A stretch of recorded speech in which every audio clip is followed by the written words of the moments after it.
Chuck, can you get your age and who you voted for? Yeah, I'm 42. I voted for Trump. What did you want to say? Well, but did you want to know why I voted for him, or do you have specific inquiries there? Why do you still support him today? Oh, why I still support him? Yeah, I think generally speaking, his policies align with the same types of policies that I'd want to see for the country. There's some that I disagree with, but there's many of them that I still do agree with. I'm especially thrilled about net negative migration. I think net negative migration is great. It's bad for the economy, though. Well, it depends on which metric you want to use. If it's the case, so I guess here would be my argument. I would agree with the left to a degree that if you downsize the amount of migrants coming into the nation, that is necessarily going to reduce GDP. It's going to reduce, basically our gross domestic product overall.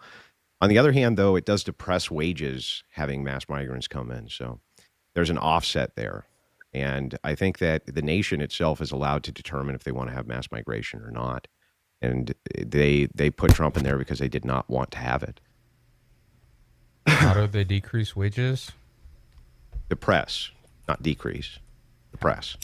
How? Well, it's just supply and demand. If there's 15 people who are all willing to do the same job versus 2 people willing to do the same job, the 2 people have more bargaining power than the 15 people. That's all. Barta, this is Andrew Wilson again. Yeah, Andrew. I know it's Andrew Wilson. Yeah, but I'm not. Am I starting trouble here or something? Or no. Okay. Did something happen to your YouTube? No, his YouTube's up. Yeah. Oh, okay. Yeah, I was gonna pull up his stream because I wanted to verify. I thought it was Andrew, but yeah. There's studies that show that they so increase. I never start trouble on these panels. I always follow the terms of service. Oh, I know you don't. You've been up here before and you were fine, but it was you were talking about like something that wasn't Trump related, so we kicked you last time. Okay. But what was I going to say? Oh, there's studies that show that they increase wages. Well, we're not talking about wages increasing or decreasing. We're talking about wages being depressed or not depressed. Or suppressed, I'm sorry, not depressed. Explain that distinction to me. I guess I don't understand. So, like, theoretically, you could have 30 people who make, I don't know, $30 an hour or something like this, and you could add more people and they continuously make $30 an hour, potentially, and then you could have another subset that only makes $15 an hour. It's the same amount of people. What we're talking about, though, is bargaining power. If less people are moving into a single job, right, they're going to have more bargaining power. That's the point. So they have more. That's all it's stating. It is possible you could even have wages. They're moving increase. into lower level. They're moving into lower level jobs and creating higher level jobs for Americans. I don't think that's depressing wages. What do you mean? I don't even know what does that mean? Like they're moving into the same kinds of jobs Americans would be doing ordinarily. Lower level jobs, and then they're creating demand for higher level jobs. What are you talking about? I'm trying to follow what you're talking about. They take lower level jobs, which in turn helps the companies grow, and then when those companies grow, they can make more higher paying jobs for Americans. Well, that's possibly true, but kind of beside the point. The point is that if there's 15 people who apply for a job versus 2 people who apply for a job, the negotiating power of the person who has 15 applicants has the negotiating power versus the 2 applicants, he has less negotiating power, right? That could be true, but isn't that it just is true. Like that just is true. But isn't that on the company then to hire the better person? Sure, but again, has nothing to do with my point. So why are we mad at the immigrants? Why aren't we mad at the companies that are hiring them? We're not mad at either of them. It's not a matter of being mad at anybody. We're just talking about whether or not you have more negotiating power the more people you have applying for a job. So if you have less people applying for the job, there's more negotiating power for the worker. That's the point. That's why Democrats used to be very pro trade union and very anti-immigration, was because of this problem. They thought it hurt their collective bargaining rights, and they were right. It did. It hurts collective bargaining to have mass migration. There's no 2 ways about it. But then I would say also that most Americans aren't applying for those jobs that immigrants end up taking. That's the point, though, right? So But they won't apply that gives for them no matter what. Well, now you're getting into, you just made it up territory. There's not any jobs that just no Americans will apply for no matter what. That you just made that up. It's not no Americans will apply for it, but it's disproportionately they don't want to. Correct. And so people have to rely on immigrant labor. Well, no. So if the fact of the matter is like, you're right that many Americans may not apply for these jobs, but the ones who do now have a much better chance of bargaining a good wage because there's so few of them who are applying. I'm sorry. Could it be argued? Oh, I'm sorry, Barta. No, go ahead. Well, I was just going to say, couldn't it be argued that people can actually try to use their bargaining power to further their, to increase their wage because of the fact that they're not an illegal immigrant, that they're just like a U.S. citizen that like has like rights and stuff like that. Well, the point from the trade union perspective, the reason they didn't want mass migration is because what they were terrified of is what used to happen on the railroads. Let's say you had, like Irishmen there working the railroad, and they were like, hey, the working conditions are terrible. This is awful. We are not going back to work until this improves. And the railroad would be like, that's fine. You're all fired. We're hiring Chinamen. That's the same thing that happens in corporate America now for a lot of these jobs that you're talking about, especially in agriculture. They're just like, well, that's fine.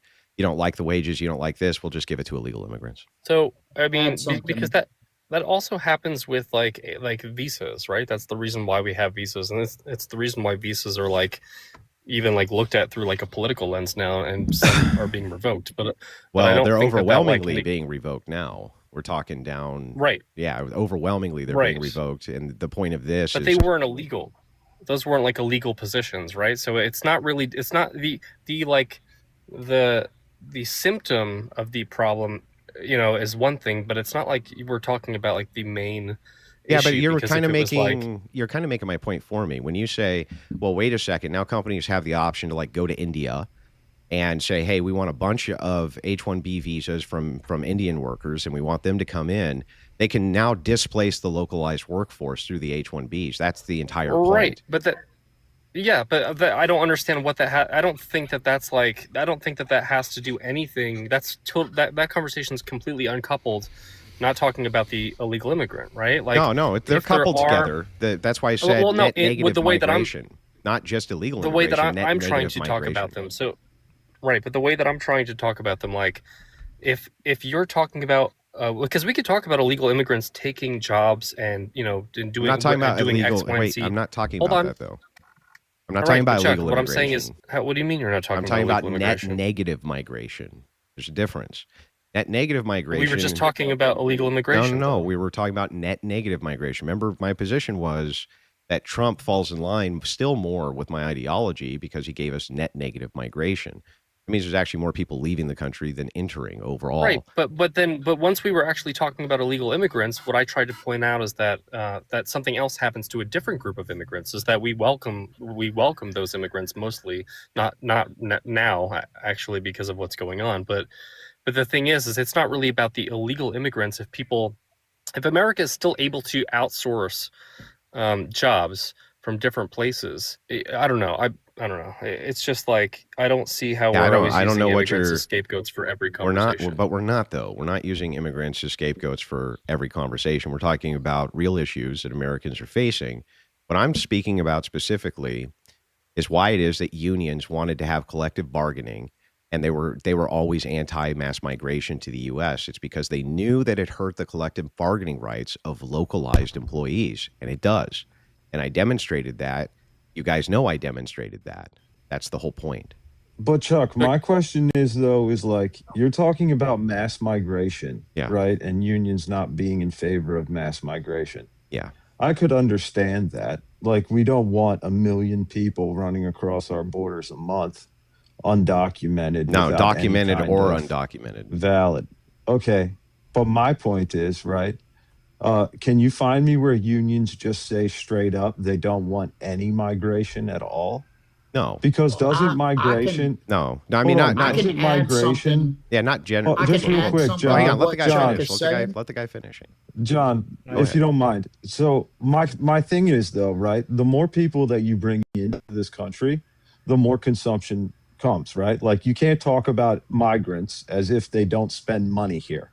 We know they do, and you know that they do. That's right? true. Yeah, I'm not So disputing there's no that. way there's no way that unions, right, who want to make money in the end, would be against any migration at all. I don't understand. Nobody made the claim that there may not Yeah, be. but you're talking okay, about hang on. mass Can I migration, can and I I'm respond? conceding. I'm conceding to your point. I'm saying, Yeah, right, okay. unions don't want mass migration. Okay, Right. but what if they want just migration, like a well-regulated immigration Yeah, system? I'll explain. Okay, so I understand what you're saying, and I'll even steelman it so you make sure I got it right. It's true that they'd probably be against mass migration, but they'd probably want at least some migration because those people will consume, and that'll be good for whoever the unions are a part of who are selling products, right? That's basically your argument. Is that correct? Yeah, like you Yeah, want a healthy okay. population increase in the country, right? Yeah, sure, Like sure. if you have, But what if you you would have a low want, birth rate, you Yeah. want to replace that with immigrants, right? well, generally speaking, no. You generally want to raise the birth rate. You want to incentivize raising the birth rate. The only reason really that the incentivization program doesn't happen for raising the domestic birth rate is because you have easy access to cheap foreign labor. But unions used to be against that too, because again, it hurt collective bargaining. The reason why unions wanted to have birth rates high inside of the United States is because men who have families generally will stay at a job for a long, long period of time. And the reason is because of stability. So if men have children, they have families, they want stability, they tend to stay at one spot for much longer than single men do. And so even then, when you have a streamlined immigrant policy, you see heavy turnover even with immigrants because oftentimes they're single men. So even that policy is not great for the United States. You'd want to reverse that to where you have above replacement rates if you Wait, can. are you saying that the majority of migrants are single men? Well, no. What I'm saying is that I don't know if they're the majority are single men, but there's a lot of single men who come in. What I'm saying is that what a union would want, what the preference would be that you had men who have families, so they have stability, so they stay at a single job. That's the point. That's interesting. Does any union have that written down anywhere in their mission or their bio or anything of the sort? No, but you can find it in how it is that corporations and various companies actually deal with hiring practices. If you have a single man with the same exact skills as a married man, they'll often opt. Hang on. I'll show you the study if you want.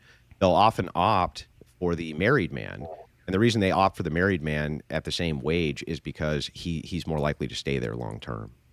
Yeah, but Which that makes doesn't have sense. anything to do with the unions, though, right? Because unions are a congregation of multiple people across all demographics. That's right? true, but Like you have a teachers union that is comprised of women, men, and people from all genders, races, and religions Yeah, and creeds. that's right? true. Like I've been a part of a union. Okay, Sure. so I'm just trying to figure out why there's the assumption then that unions only prefer men who are married with children. Well, I think you got to stop using the word only and smuggling that in.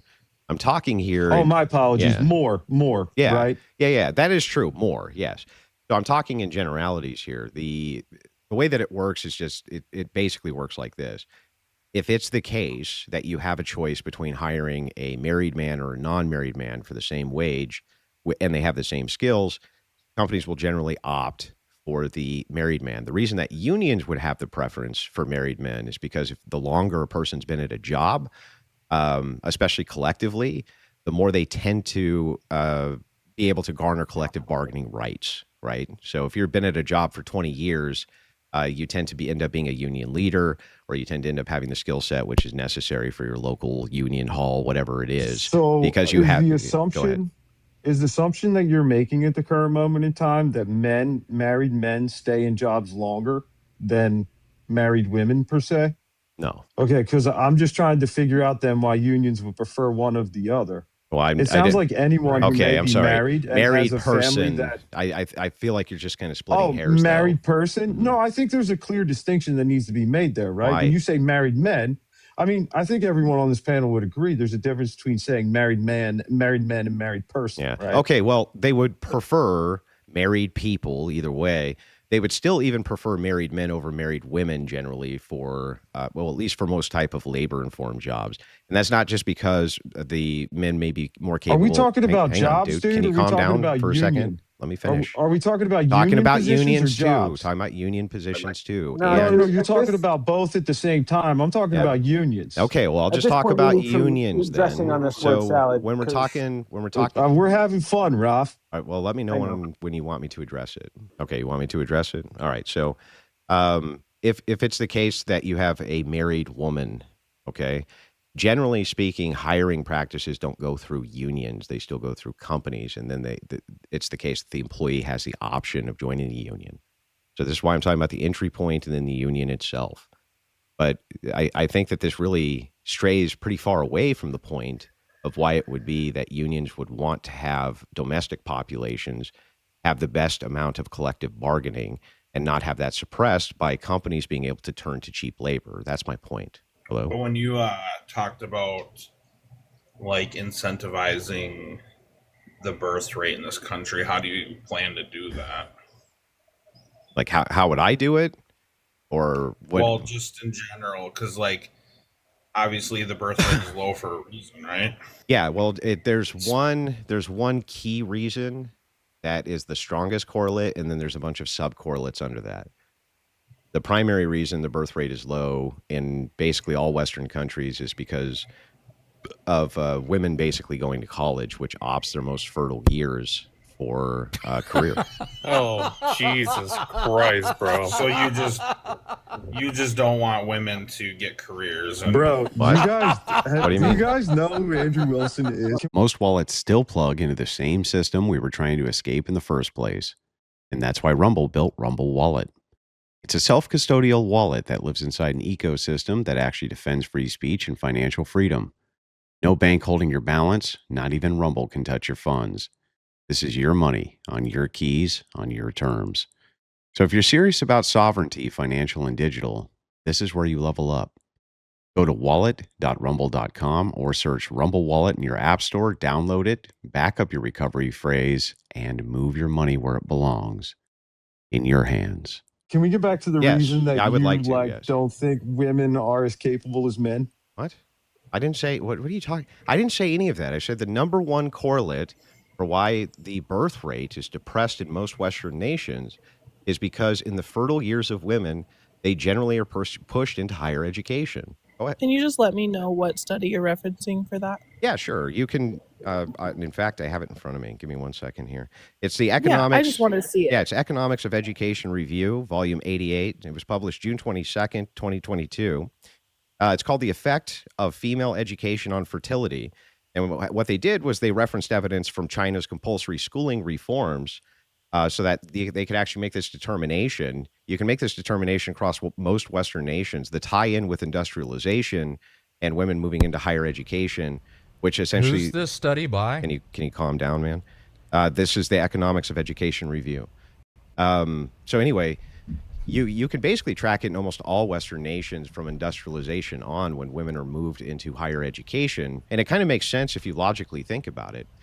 If you go to college for 4 years after high school, chances are pretty good that you're going to finish college around, I don't know, 24, something in there. By the time you get your job education, you're usually more ready to settle down, have a family around 28, 29, 30.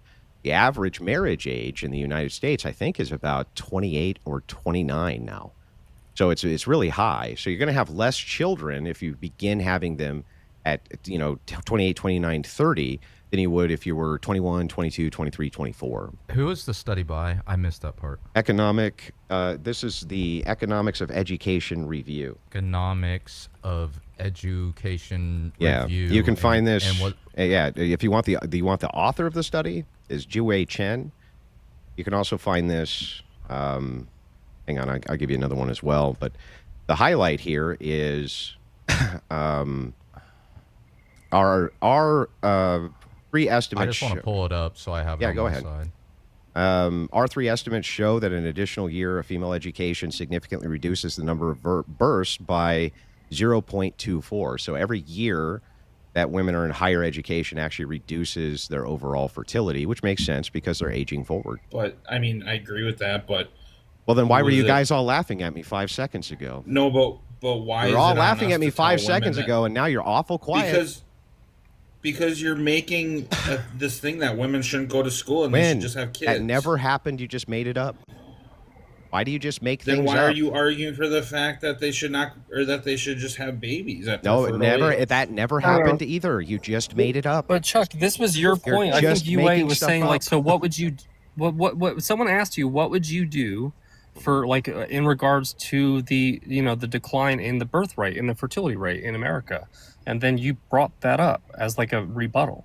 No, what I was doing was I was talking about correlates which lead to lower birth rates and how I would address them. All right, Chuck. How do you convince those women then to I don't know, decide to stay home and have children instead of go get a job and live within the economy that they currently have on their hands?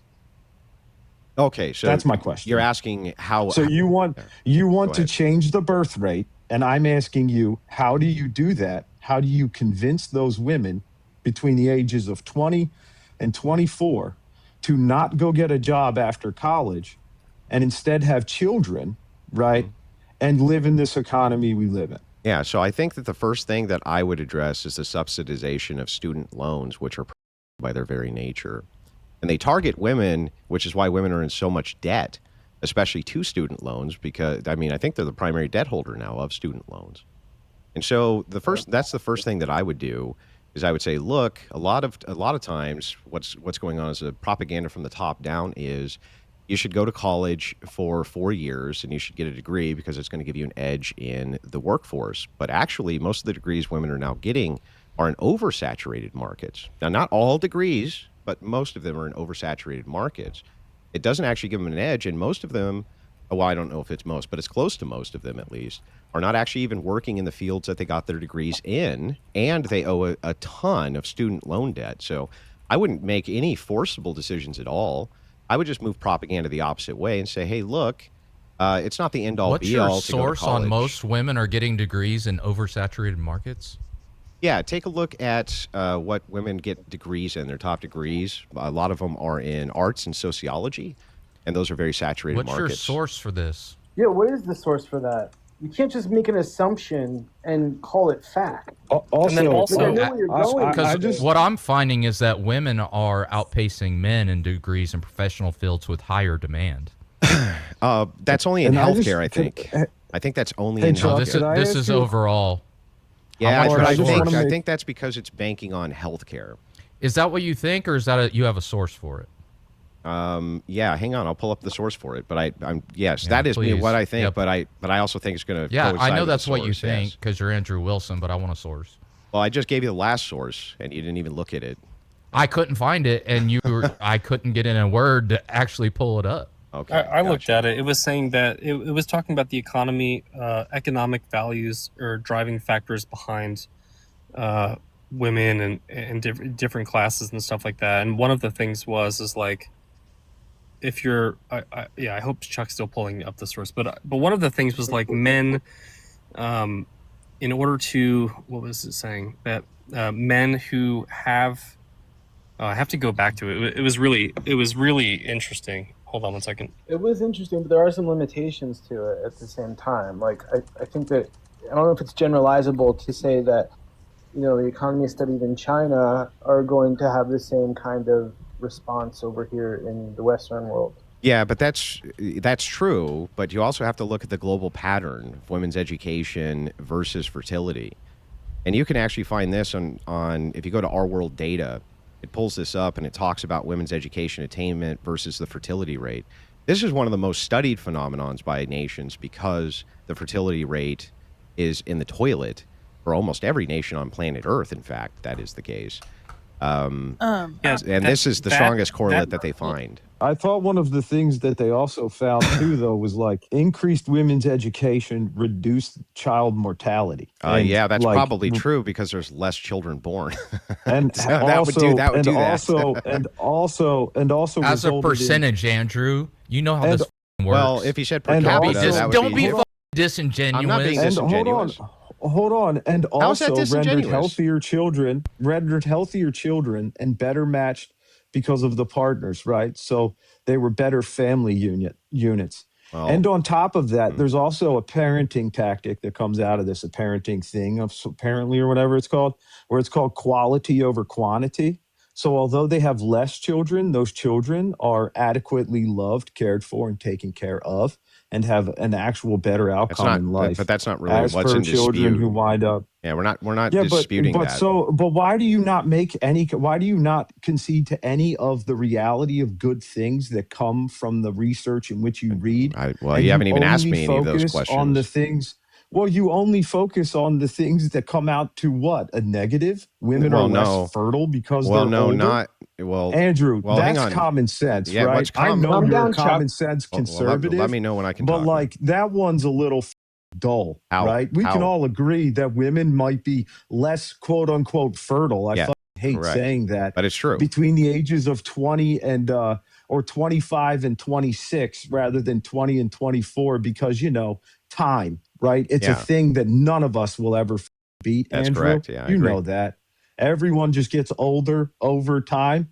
But the do thing they? that you forget, do people get older is, over time? I didn't know that. Yeah, they do. Wow, right? that's So very insightful. sometimes You're a very insightful guy. Sometimes we have less of an ability to produce children as we get older because that's just how our bodies work. It right? is? Wow. But the thing I find funny is that you cite a source that talks about the benefits of women having children later on in life. Oh yeah, there's going to be and benefits how much for stability better off and all these sorts children of things. It's a great source, but it doesn't defend what your original premise was. It does defend it. It defends both, actually, especially when you combine it with the other one that I gave you, which is the global pattern of women's education versus fertility.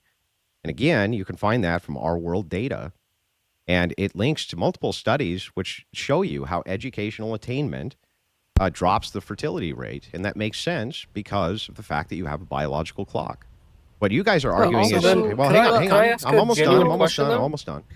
What you guys are doing is you're arguing, yes, that's what true. You're doing is you keep talking and saying the same shit over and over again. Let other people talk. Jesus Christ, sorry. The only thing on this panel that's interesting is me, bro. Calm down. Can we bring this back to center? So, like, sure.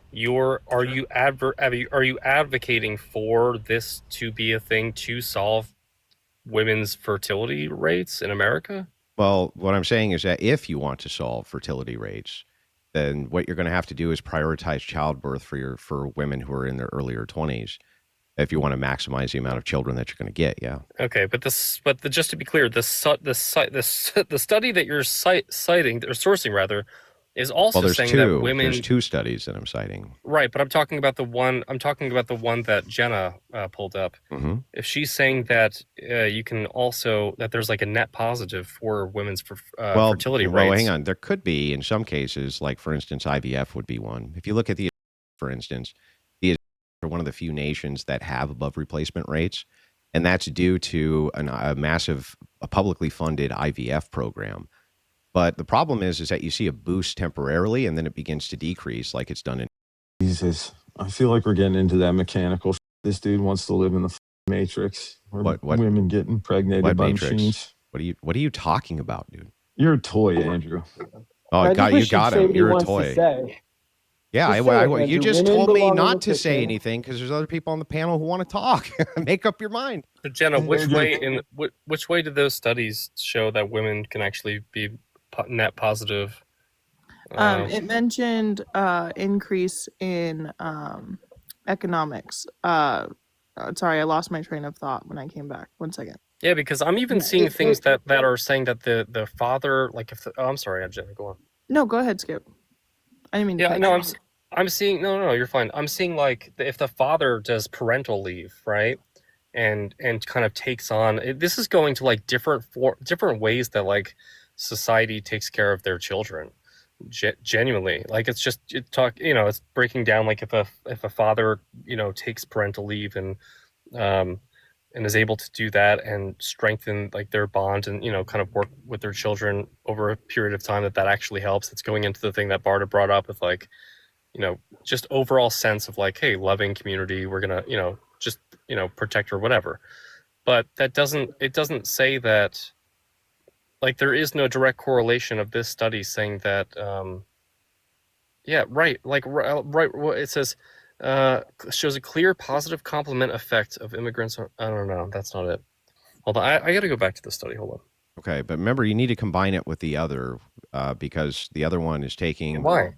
Because the other one's taking compound... Because they were paired. The other one's taking compound data in order to express and show that globally this is the phenomenon, because it's one of the most studied phenomenons because of the decrease in birth rates. It's number one phenomenon correlate. relies... Right, but the phenomenon relies on low income or high income, high yield earners or low yield earners.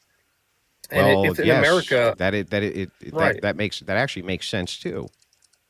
right? But I mean, well, that is like what the study is like linking. That is like what one of the studies is like attribute. But my thing is like why? And I'm assuming you think that there's going to be more high income earners if they have college degrees, right? That makes sense to me. No, my question to you is why wouldn't affordability be the top contender instead of the infertility rate? Because instead of the education of women. Because poor people breed like rabbits. That's why. Hey, dude, real quick, I don't want to get away from the fact. So are we suggesting that everyone should be poor to have more children? Of course not. Okay, so let's get back on topic then, because what I'm trying to figure out is it's showing you an example, hey, dude. Like, how do you raise? Okay, so what? Then we raise the child rates by making everyone poor. Is that what you're trying to say? Is that the example? you're such an R use? word, dude. I'm an R word. You're talking about wanting to use that as an example, friend. Yeah. Even Chuck said he doesn't want to use that as an example. And well, I'll what do give you you this, know? Well, Andrew. no, it's an example. It's an example of how it is that the economic conditionals of just affordability wouldn't be that strong. Yeah, of a but correlate. you understand why in the majority of scenarios people have more children when they're poor, right? They have less access to contraception, No, that's less not it. access to education. Yeah, that's not it. Less access to things That's that not are, it either.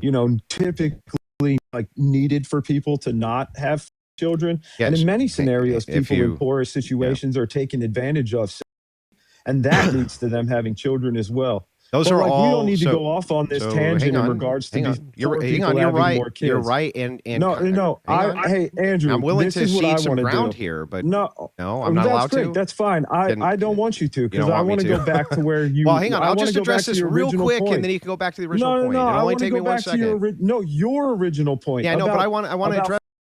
You hang said that on. you wanted to pay. You Can said I- you wanted can to I pay off address student this? loan debt. Yeah, You said you wanted to pay off student loan debt. Chill out. Let me just address what you just said. Did you not say you wanted Yeah, to sure. do that? I'll get to that in a second. I promise.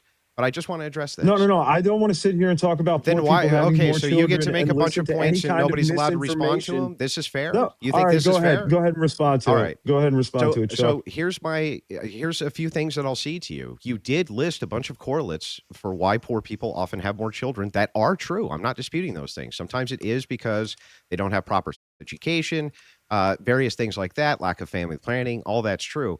But the number one correlate for why is because of religiosity. It's because religiosity Christ, dude. is linked with having Well, larger we all families. know that you're like a Christian-centered morality dude. Like, What does we that get have to it. do with You anything? believe- Do you just not Well, understand that's the why words that you I'm would saying? just say that religious nonsense, right? What is We the don't religious need nonsense? religion. If you were an atheist, okay, this go would ahead. still be true. Even if you're an Go atheist, ahead. this is no, true. it wouldn't be. Yes, it would wouldn't be. Because It would you still can be teach true that children, it would you still can be teach true that the children not to religious have people fucking would have sex. the most amount of kids, even if you were an atheist. That would be true. Sorry, Why would that be true? because the religious have the most amount of kids. That's why it's true. Is that your only argument? It's not an argument. It's a statement of fact. So wait, are religious people poor then? Yeah, because there's so many religious people, the demographic of poor generally, yes, they're the most poor people. The most amount of poor people are religious. That's like crime, right? That's like the crime thing where there's so much more crime in cities. Even though you could also say where there's more churches, there's more crime. Is that what you're trying to say? No, what you're doing there is a correlatory fallacy. I'm giving you a Yeah, but primary. isn't that what you just did by saying that religious people are poor? I'm confused. giving you, How did we get to giving religion you prime from poor? correlates because You were talking about because you were poor talking just about a minute factors, ago, and I was trying to concede a good point to you about talking about getting rid of school loans. Is that what you said? You wanted to pay off school debt? No, I said that if the government subsidizes loans, which is what they do when they give out school loans, then you're going to end up with people getting lots of school loans who aren't actually equipped to pay them back. I don't think that 18-year-old signing a contract for sometimes $50,000, $100,000 worth of debt is the best bargain. No, I think that that's generally speaking fairly Okay, so Andrew Wilson, today's date, right, is what? May I can't 16th. even remember today's date. 16th. Okay. You snap your fingers and you're like, all right, all these women between the ages of 20 and 24 are going to start having babies, and we need to make their lives livable for them to have kids. But so many of these women have tens of thousands of dollars worth of student loan debt. Are you going to get rid of their student loan debt day one? No.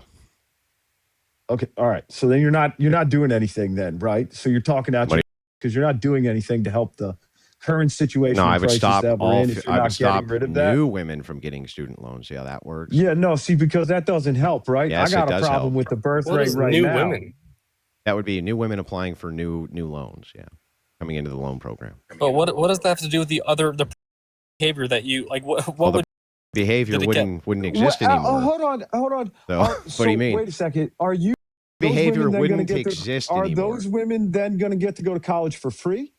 No, they're still going to have to pay for college. They're just not going to get subsidized student loans.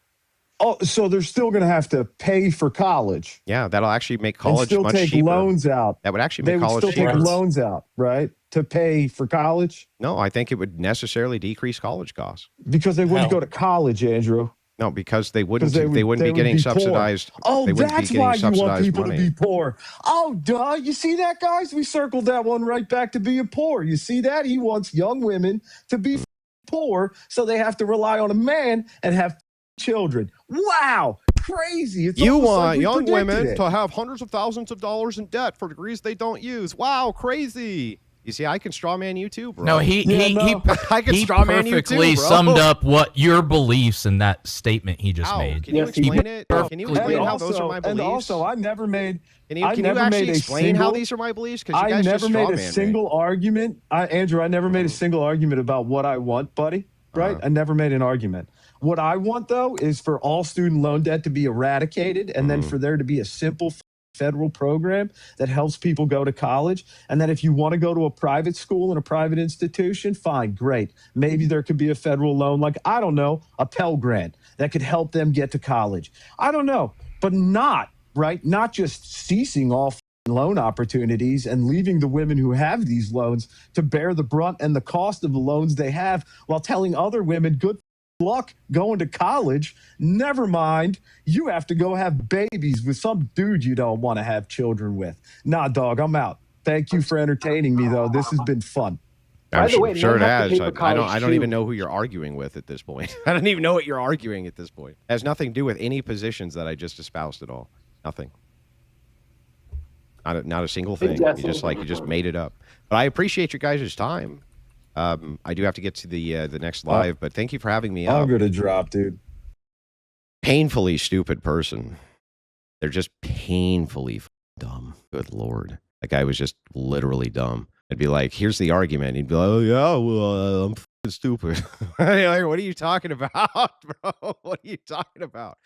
You want women to be poor, man, so that they have more kids, man. You want women to be poor, bro. You want them to be poor, man.